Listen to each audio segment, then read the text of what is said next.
E aí, meus irmãos, como é que vocês estão? Espero que todos estejam bem. Desejo que a graça e paz do nosso Criador esteja com cada um. E hoje, nesse vídeo aqui, eu responderei algumas perguntas que alguns de vocês fizeram lá no meu perfil do Instagram. Abri lá uma caixinha de perguntas, porque às vezes eu acho isso interessante de se fazer, porque muitas pessoas acabam tendo dúvidas em alguns estudos que a gente acaba espalhando aqui, o que é muito normal. Então, de vez em quando eu busco esclarecer, eu busco realmente entender melhor quais são as principais dúvidas das pessoas para trazer a perspectiva mais correta, mais coerente e mais clara possível para que as pessoas no geral possam entender. Então, nesse vídeo de hoje responderei aqui algumas perguntas, não serão todas, obviamente, até porque foram muitas perguntas e eu até estou pensando em abrir uma live nessa semana respondendo mais outras perguntas. Se você gostaria que eu abrisse uma live, até porque faz um tempinho aqui que eu não faço live, deixa aí nos comentários que eu verei aqui um dia que eu posso fazer. Mas então, respondendo as perguntas, separei aqui algumas delas, e a primeira pergunta que eu vou responder é sobre o texto de Malaquias 3:8, aquele famoso texto que tantos pastores adoram utilizar para dizer para os fiéis: olha, se vocês não derem o dízimo, vocês estão roubando a Deus, porque lá em Malaquias 3:8 está escrito: vós estáis me roubando nos dízimos e nas ofertas, portanto você deve pagar o dízimo, caso contrário você será considerado como um ladrão. Acredite se quiser, muitos líderes, verdadeiros lobos em pele de cordeiro, porque é isso que eles são, não tem nada de pastor nessa história, né? Porque o pastor verdadeiro é o Messias, colocam essa pressão sobre os fiéis e denigrem tanto, distorcem tanto aquilo que verdadeiramente está escrito. Porque se a gente ler todo o contexto, porque é isso que a gente deve fazer para entender o que está sendo dito, lá em Malaquias 2, um capítulo antes dessa passagem em Malaquias 3, o Criador começa a fazer uma exortação contra quem? Contra os sacerdotes da época. Vou repetir de novo. Em Malaquias 2, a partir do verso 1, como você está vendo no texto aí, o Criador começa uma exortação contra os sacerdotes da época, justamente os levitas. Então o Criador ele começa a falar: vocês foram infiéis na minha aliança, vocês estáis transgredindo os mandamentos constantemente, eu estou furioso contra vós, enviarei o juízo contra vós. Então ele começa a exortar os sacerdotes da época. Aí Malaquias 3 é a continuação de Malaquias 2, continua a exortar os sacerdotes. Interessante é que no verso 5 até fala que esses sacerdotes estavam privando os direitos dos órfãos, viúvas e estrangeiros. E aí que a gente começa a entender o que de fato é o dízimo. Eu tenho aqui vídeos no meu canal, mas explicando brevemente. O dízimo, na configuração do Estado de Israel daquela época, era para a tribo de Levi, para os sacerdotes levitas que tinham esse ministério. Israel era dividido em 12 tribos, certo? Antes da divisão em Reino do Norte e Reino do Sul. Dessas 12 tribos, 11 possuíam terras e propriedades, exceto a terra de Levi, já que os levitas eram responsáveis pelo ministério sacerdotal. Portanto, a 10ª parte da colheita dos alimentos, que era o que regia a economia da época, era destinado para os levitas, já que eles não possuíam terras e propriedades. E esses levitas deveriam pegar para si uma parte para mantimento, né, para sobrevivência, e a outra parte desses dízimos eles deviam doar para viúvas, órfãos e estrangeiros, como você está vendo nesses textos que estou deixando aí no vídeo. E dízimo não era dinheiro.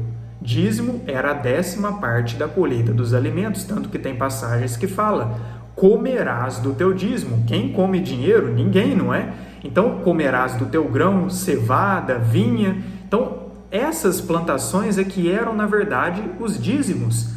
E dízimo também não era todo mês, como muitos colocam. Há dízimos que eram anuais e alguns eram, inclusive, de 3 em 3 anos. Então, olha só como que foi feita uma grande manipulação em cima disso. Eu acho muita hipocrisia, né? Esses líderes que falam: não, a lei foi abolida, hoje é só graça em Cristo, essa graça, a gente não precisa seguir lei, a graça me basta, distorcem completamente o conceito de graça, Mas quando se trata do dízimo, aí eles pegam o Antigo Testamento, né? Negam quase que todo o Antigo Testamento como se quase nada valesse, exceto o dízimo. Então é uma incoerência muito grande, porque o dízimo, nessa configuração, era para o Estado de Israel daquela época.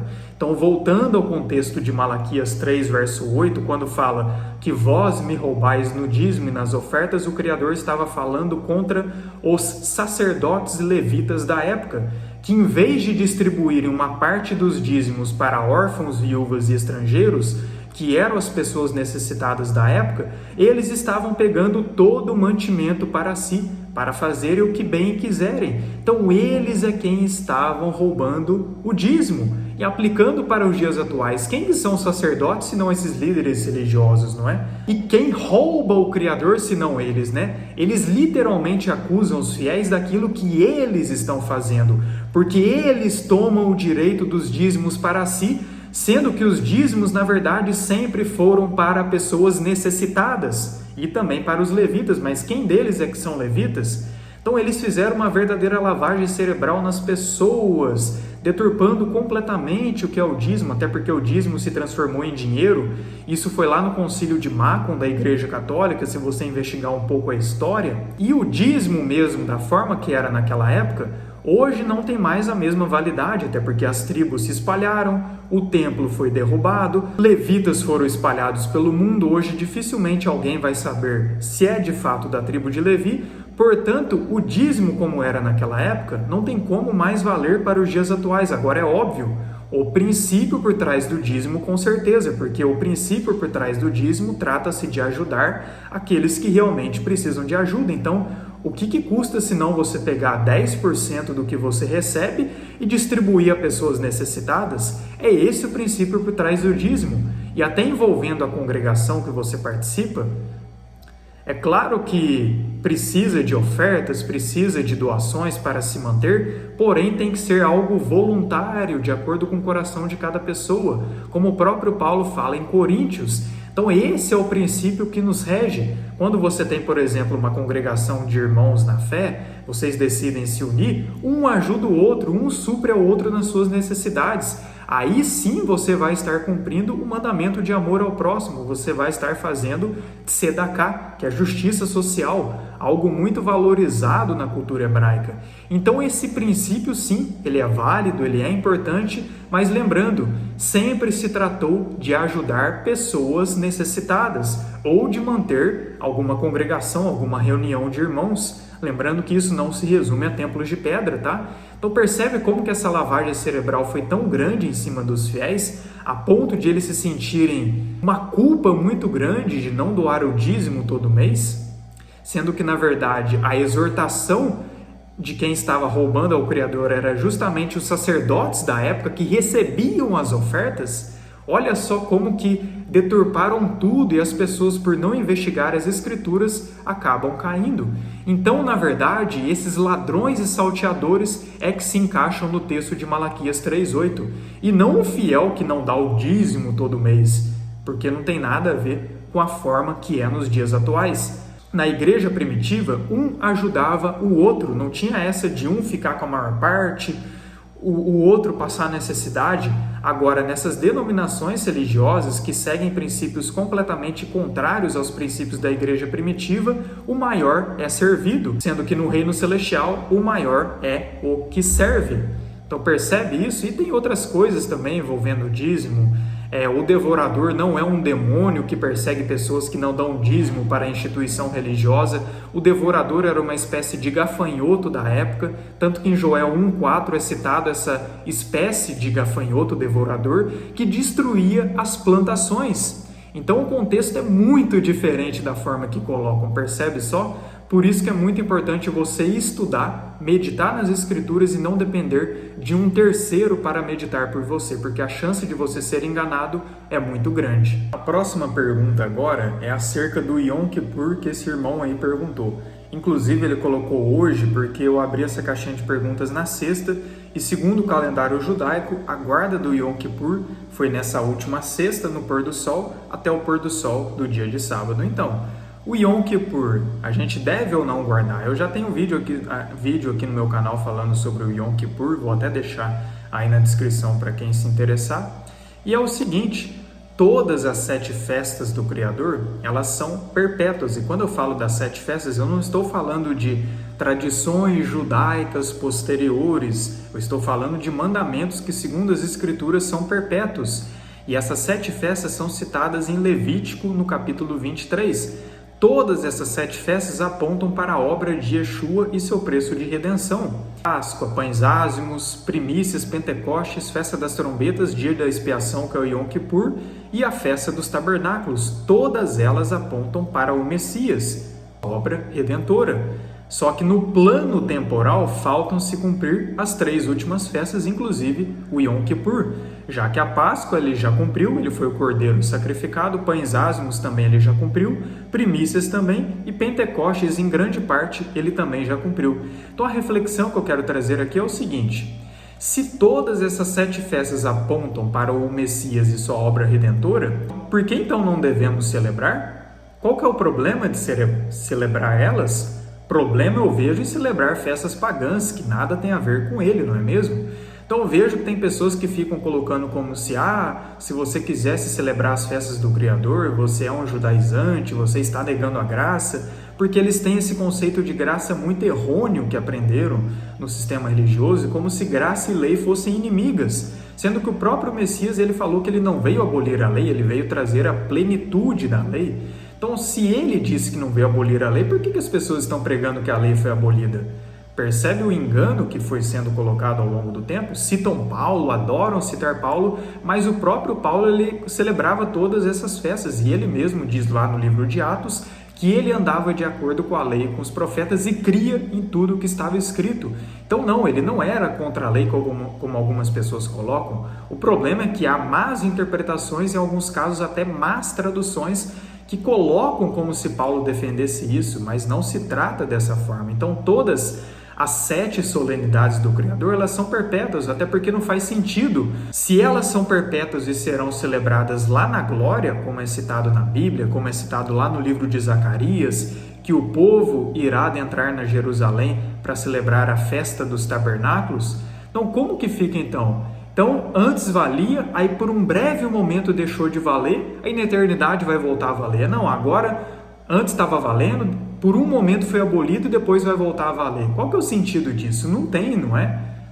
Então, todas essas 7 festas, elas são sim perpétuas, elas continuam em vigor. Agora, como eu já alertei nos vídeos que eu fiz sobre as festas, não é também para você ficar se cobrando que você tem que celebrar como eles celebravam na época, até porque muito da forma que eles celebravam era com sacrifício de animais. Hoje isso não está mais em vigor, o sacerdócio mudou, o Messias é o nosso único sumo sacerdote, ele se ofereceu em sacrifício. Então, se há algum tipo de sacrifício que nós devemos fazer nessas solenidades, é o sacrifício de se entregar ao Criador, vivendo uma vida de obediência, de santidade e de devoção a Ele. Então, a forma de celebrar as festas acabou mudando muito. E outra coisa, nós estamos dispersos entre outros povos, então há festas como Pentecostes e Tabernáculos que é muito difícil a gente celebrar. Portanto, o que eu penso é que você não precisa celebrar como celebravam as pessoas, precisa se cobrar em relação a isso, basta você dedicar esse dia ao Criador, fazer uma espécie de memorial, com certeza ele levará em conta. Tratando-se do Yom Kippur, não é nem na verdade uma festa, é um dia até de lamentações, onde você jejua, um dia onde você se quebranta, onde você confessa os seus pecados, porque é um dia onde o sumo sacerdote adentrava no Santo dos Santos, o dia mais importante do ano para o povo hebreu. E isso aponta até no mundo atemporal, o preço que o Messias pagou e como que ele adentra no Santo dos Santos do mundo celestial para expiar os nossos pecados através de sua oferta de sacrifício. No vídeo que eu fiz eu falei mais sobre isso, então tem muitas aplicações profundas. E é um dia que, segundo a cultura hebraica, é determinado o julgamento sobre cada pessoa. Se cada pessoa receberá mais bênçãos, se cada pessoa receberá maldições, isso está de acordo com as condutas dela.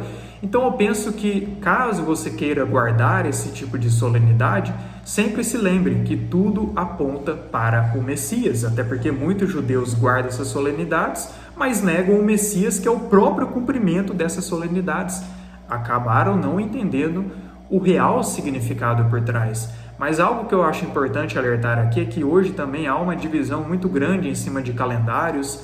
A maioria acaba guardando e celebrando no calendário judaico, mas na verdade o povo hebreu ele se baseava no calendário lunisolar. E é claro que o ideal é que a gente sim siga o calendário lunisolar, porém nem todos, por não terem conhecimento, por não terem uma rotina apta, acabam podendo celebrar. Então eu vejo que muitos irmãos celebraram aí segundo o calendário judaico, porém entenda, por mais que você tenha celebrado, e eu de verdade não vejo que você fez algo de errado nisso, porém não pense que esse é o calendário correto, não é o calendário judaico, do judaísmo tradicional atual que é o correto, é o calendário lunisolar. Agora cabe a você, na sua comunhão com o Pai, discernir e decidir qual data você realmente vai celebrar.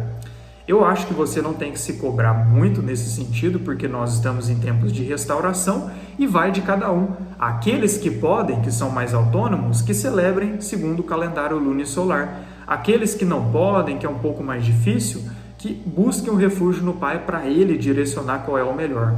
Mas fato é, sim, essa solenidade continua, mesmo que seja feita apenas em forma de memorial. É claro que o Yom Kippur é um dia de lamentação, não é um dia de festa, então é claro que a gente pode fazer, mas nem todos possuem condição de ficar, por exemplo, sem beber água.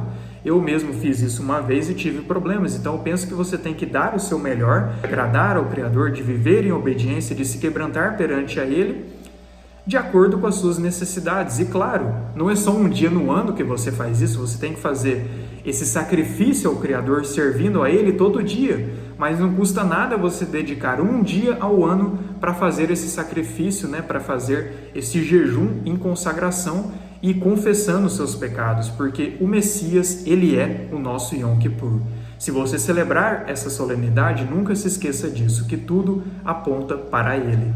Aí essas próximas duas perguntas são de irmãos que perguntaram, como ter uma vida junto a Yeshua, como ter uma vida de oração devido às demandas do dia a dia, devido a morar em cidades grandes. Olha, realmente, eu estive um tempo em São Paulo com alguns irmãos queridos na fé, quase até mais de um mês que eu fiquei com eles, e realmente a rotina em São Paulo é muito maluca, é muito corrida.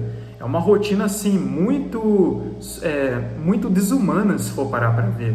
Muitas pessoas, elas têm uma vida completamente desumana, elas apenas sobrevivem.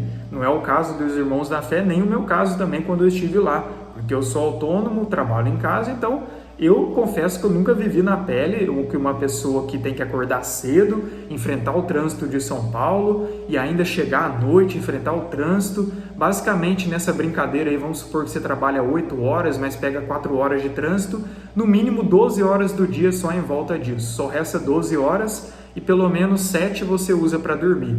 Então, realmente, é uma rotina muito difícil, não é fácil. Agora, o que eu penso? Mantenha a comunhão com o Criador, mantenha a comunhão com o Messias a todo momento.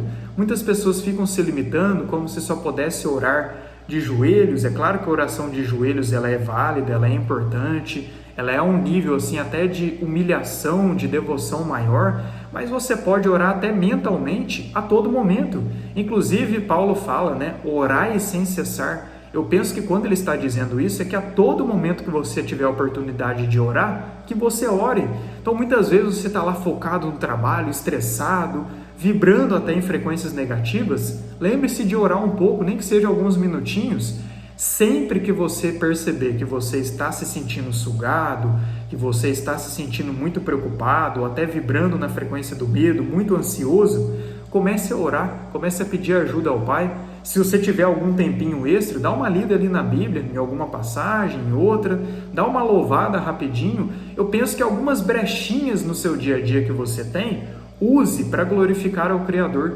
E sempre no seu trabalho, na sua rotina do dia a dia, busque glorificar a Ele. Busque depender dEle, busque pedir a Ele o refúgio, a ajuda, porque às vezes Ele tem um propósito de te tirar dessa rotina. Às vezes Ele quer um trabalho para você, que você pode até ganhar um pouco menos, mas que você viva muito mais em paz e tenha mais tempo para Ele. Então busque o refúgio nele, para Ele te direcionar nesse sentido. porque eu tenho certeza que Ele dará as respostas, mas nunca deixe as preocupações do dia a dia falarem mais alto do que a necessidade de buscá-lo, porque basta cada dia o próprio mal. Não devemos preocupar com o dia da manhã, não ficar consumindo a nossa mente, os nossos pensamentos com isso, mas sempre se refugiar nele, confiar nele e sempre, dentro do possível, orar. Orar sem cessar, orar mentalmente, orar mesmo você orando em voz baixa, às vezes porque você está no trabalho, mas nunca deixe de orar. Não pense que você tem que orar só quando você chegar de casa ou quando você sair de casa. Ore a todo momento. Muitas vezes, pense em passagens da Bíblia, dá uma lidinha na Bíblia, eu tenho certeza que isso fará diferença na sua vida. E peça ao Criador para te ajudar, para você, até quem sabe, sair dessa rotina muito corrida, para que você tenha mais tempo realmente para Ele. Então não é fácil, eu sei, não é a minha realidade, eu não posso responder por quem vive essa realidade, mas o que eu posso dizer é que você deve confiar no Criador e buscar a Ele a todo momento. Não deixar as preocupações do dia a dia falarem mais alto do que a necessidade de buscá-lo. Agora, essa outra pergunta, a irmã aí perguntou se essas catástrofes naturais, elas são, na verdade, armas, climáticas, ou se é, na verdade, a própria natureza. Eu já fiz vídeo aqui no meu canal falando sobre isso, e a visão que eu tenho é que são os dois, tá? É claro que existem essas armas, muitos fazem isso, essas pessoas que têm o controle deste mundo. Hoje em dia eles podem fazer chuvas, até alguns eventos como terremotos, realmente isso é possível, tá? Nós não podemos negar. Inclusive algumas catástrofes como o Rio Grande do Sul, ao meu ver, foram muito suspeitas, de que houve ali uma mão humana, sabe? Mas não pretendo estender muito, cada um reflita e discirna como quiser. Agora, uma coisa que eu discordo completamente são as pessoas que começam a elevar o poder dos controladores desse mundo como se só eles estivessem fazendo tudo, como se os sinais do fim dos tempos fossem eles que causassem, sendo que, segundo a Bíblia, não é dessa forma. Os sinais do fim dos dias é a própria terra que manifesta. E não é que o Criador está lá atuando o tempo todo como se ele exercesse juízo sobre as pessoas. O dia mesmo dele do juízo é quando ele derramar as taças da ira, o grande dia da ira do Senhor. Agora o que nós estamos vendo é basicamente um organismo vivo, que é a Terra, um campo eletromagnético que é programado por meio de leis universais. Como assim? Toda vez que a humanidade transgride as leis da própria Terra, as leis que regem a nossa realidade, há como consequência o juízo. Porque quanto mais as pessoas vão emanando frequências negativas vivendo no pecado, o campo eletromagnético vai sendo enfraquecido, vai ficando sobrecarregado e, como consequência, vem o juízo. A Terra fica em desordem, a Terra fica em caos quando acontece dessa maneira. Então eu penso particularmente que são os dois, mas nós estamos vivendo nesse tempo de trabalho de parto. A Terra está em dores de parto, como diz na Bíblia. Justamente por causa disso, o amor está se esfriando, o campo eletromagnético está sendo enfraquecido e, como consequência, a própria Terra entrará em um caos, a própria Terra ficará em desordem. Então esses sinais do fim dos dias estão justamente ligados a isso, a essa época de apostasia. Afinal, uma coisa vai levando a outra. Então eu particularmente entendo que são as duas coisas, até porque quando se trata de clima, segundo a Bíblia, questões climáticas, naturais, é dito em algumas passagens, até de livros apócrifos, que são anjos que regem os climas, são anjos que regem muitas coisas que acontecem. Em alguns casos podem sim ter influências de espíritos malignos, mas em outros casos, alguns ciclos naturais da Terra são os próprios anjos do Criador que acabam exercendo, e é aquele negócio. Se as pessoas estão plantando o pecado, a consequência natural é o juízo. Então eu penso que há um equilíbrio em tudo isso, sem partir para um extremo e sem partir para outro extremo. E a última pergunta que a irmã fez aí é sobre o batismo nas águas. Ela até falou que foi batizada na católica, percebeu as coisas erradas e saiu de tudo. Beleza. Eu tenho uma live aqui no meu canal, Santa Ceia e Batismo, e na segunda parte da live eu respondo assim, busco esclarecer ao máximo as dúvidas das pessoas que têm acerca do batismo. Mas falando aqui de forma resumida, o batismo nas águas, ele é um rito, ele é válido, super válido, tanto que na igreja primitiva eles realizavam batismo nas águas, mas eu quero que você entenda uma coisa: o batismo nas águas não é o que vai salvar a sua alma, Não é porque você vai deixar de batizar, se você não conseguir por acaso, é que você vai deixar de ser salvo também. O batismo que verdadeiramente salva é o renascimento no Espírito. O batismo nas águas é um rito exterior que simboliza a transformação interior. E é essa sim que verdadeiramente importa. Eu até faço paralelo com a circuncisão, como havia lá em Israel. A circuncisão na carne era apenas uma marca exterior que era para simbolizar a circuncisão no coração. Só que o que acontecia naquela época, que era muito comum, é que havia muitos circuncidados na carne, mas que não tinham o principal, circuncidados no coração. E assim eu percebo também nos dias atuais. Muitas e muitas pessoas foram batizadas nas águas, mas não tiveram aquela transformação interior genuína.